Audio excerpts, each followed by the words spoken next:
And I was watching some tape of him last night to just kind of get back in that Ken mode. I was like, oh my God, this dude is incredible. I don't care if he plays any preseason snaps. Just put him out there and make sure he's okay. Bubble And he should wrap run for him 100 right yards the now. first week. Yeah. I think that Ken's the guy. He should be the guy. As much as I like Zach, Ken's the guy to me. Well, let's talk about the guy that's going to help Ken do what he needs to do in Charles Cross, because he's got a little bit of a finger situation going on there. And we also need him to protect Sam Darnold, right? So, Rob, how concerned are you about Charles Cross's hand? I don't know, because I don't know how that would affect him, having obviously never played the position. I don't know how much of a problem that would be. Obviously, you need to use your hands a lot, so there may well be a chance that I guess he's had the surgery so that it makes it less likely that it could be a thing that flares up again during the season. But at the same time, look, these guys, they're always playing with something, aren't they? So I'm guessing if they're playing hurt with a finger injury or something like that, even if it's a position where you have to use your hands a lot, I'm sure that Charles Cross is going to be out there giving it his all. I think the main thing for me is I don't think there's anything in camp that will necessarily I need to see or hear about from Charles Cross. I think it's been pretty clear that the kind of things he needs to just clean up when he gets out on the field. I'd like to see him play better inside out. I think he lunges too much still. That's been a problem going back to Mississippi State.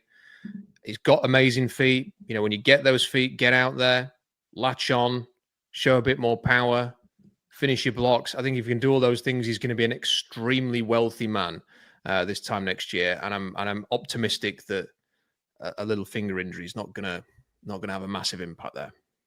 Well, for a guy who said you never play the position, you seem to know all the things about it. So I think you're right. Or you're right there. But I what I've taken from this is I appreciate his toughness, because McDonald said that he wanted to keep playing, but they had to really show him, hey, we got to play the long game, and show him the importance of getting the surgery when he did get the surgery. And so I'm like, that's what you want. And Rob, you even said it, like, these guys play with broken bones. Like, this is how you get through the season. You're not going to find really anyone playing healthy an entire season. But Brian, what are your thoughts on this? Do you think we could see him by the first game, or we might see him earlier than that?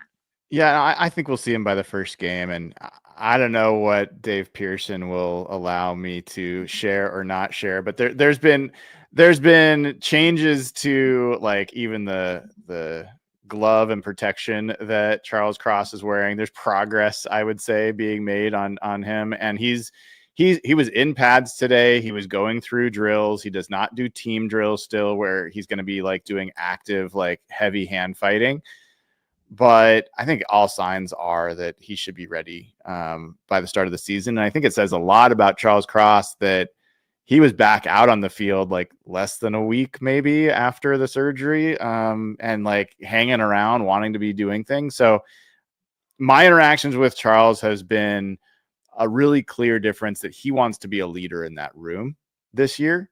He's trying to take that seriously. I don't think that's his natural state. And I think the way he's handling this injury is just another example of how he's trying to set a standard for like we're going to be at every practice we possibly can. We're going to do everything we can for this offensive line to be great. And I think he's showing some nice leadership in the way he's handling it. And Mike, Brian didn't give us the full disclosure on the glove situation, but did you notice anything there?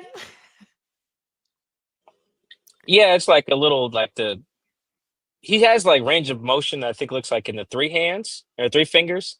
I mean, you still need to be able to grab on stuff with all your hands. But what this makes me think of, speaking of toughness, all these guys do play with like broken bones and torn ligaments and stuff like that.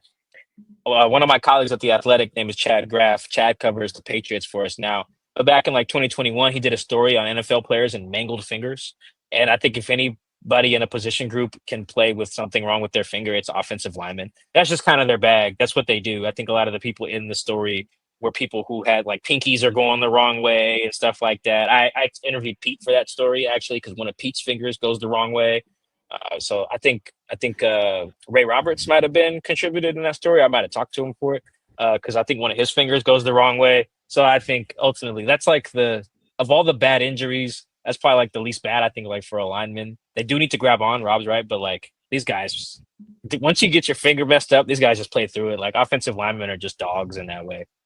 Can I, on the subject of fingers that go the wrong way, can I just show you this?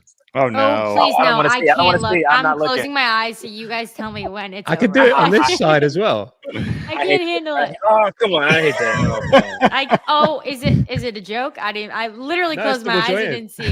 Well, you know what? While we're on the subject, I don't have anything of my own, but my grandfather, Don Hasselbeck, he played for a ton of NFL teams, but played with the Raiders, won a Super Bowl with them, and he broke his finger in a game one time. He broke his ring finger. Okay, so it'd be this hand, and he didn't want to come out of the game. So naturally, what did he do? He decided to tape it himself. So he taped it like this to his pinky. Well, if anyone is a trainer or knows how you tape fingers, that is not how you do it. Okay. So his ring finger literally went like that, like a 45 degree, almost a 90-degree angle. Okay. So his whole life, it just, growing up, just looking at his finger, it was literally like that.